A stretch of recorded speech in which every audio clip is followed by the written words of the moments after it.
Hi, everyone, and welcome to another edition of the Bastian Weekly. Hope you're all having a great week. A few roles we wanted to talk about today. We've got a brand new National Operations Manager role for a leading logistics service provider based out of Melbourne, multi-site responsibility, newly created opportunity within the organization as well. If you've got a background in contract logistics, we'd love to hear from you. Few other roles that we've currently recruiting here at Bastian include a PSO director role based in Tokyo for a global leading supply chain software vendor. We've got a BD director role based in London for a APAC leading supply chain advisory business who is opening a new office in the UK. We've got two new roles for a European headquartered ocean freight forwarder, a commercial director and a sales director role, both brand new positions. Roles will be located in Melbourne. We've got a supply chain lead role for an ASX listed organization that works primarily in the oil and gas sector. And finally, we have a number of DC and automation design roles going not only here in Australia, but also in the UK. So if you've got any skills in DC automation and DC design, we'd love to hear from you. A couple of things in terms of recruitment news. Does feel a little bit like the market's softening a tad, but there's still a number of opportunities going. But certainly from a new conversations perspective, it feels like there's a little bit of a softening in the market. But again, that can change pretty quickly. But we are hearing some similar things, especially at the senior level.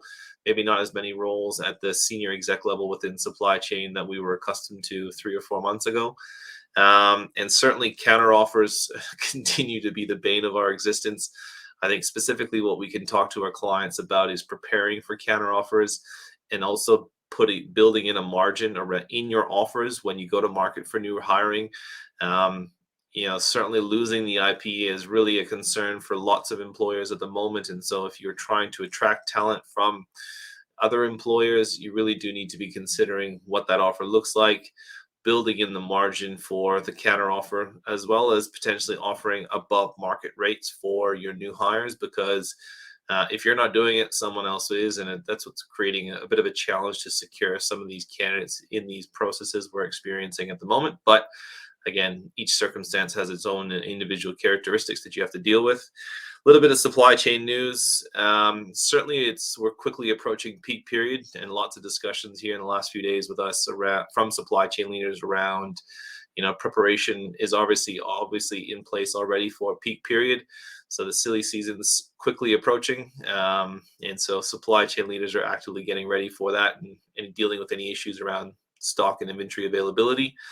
The other thing to mention was around ocean freight reliability and pricing. It does feel like the market's slowly adjusting back to normal conditions, and the reliability of your ocean freight forwarders and the carriers is certainly returning as well, with a bit more vessels coming online, and just an availability of services returned with a softening a bit of the market as well. So from an ocean freight perspective, certainly a little bit more hopefully stability compared to 3 to 6, 12 months ago. And so that's hopefully bringing some good news to supply chain professionals in general. So look, love to hear from you guys. If any of the new roles we have are exciting or appealing to you, shoot us an email or give us a call, and we'll talk to you guys next week. Take care. Cheers.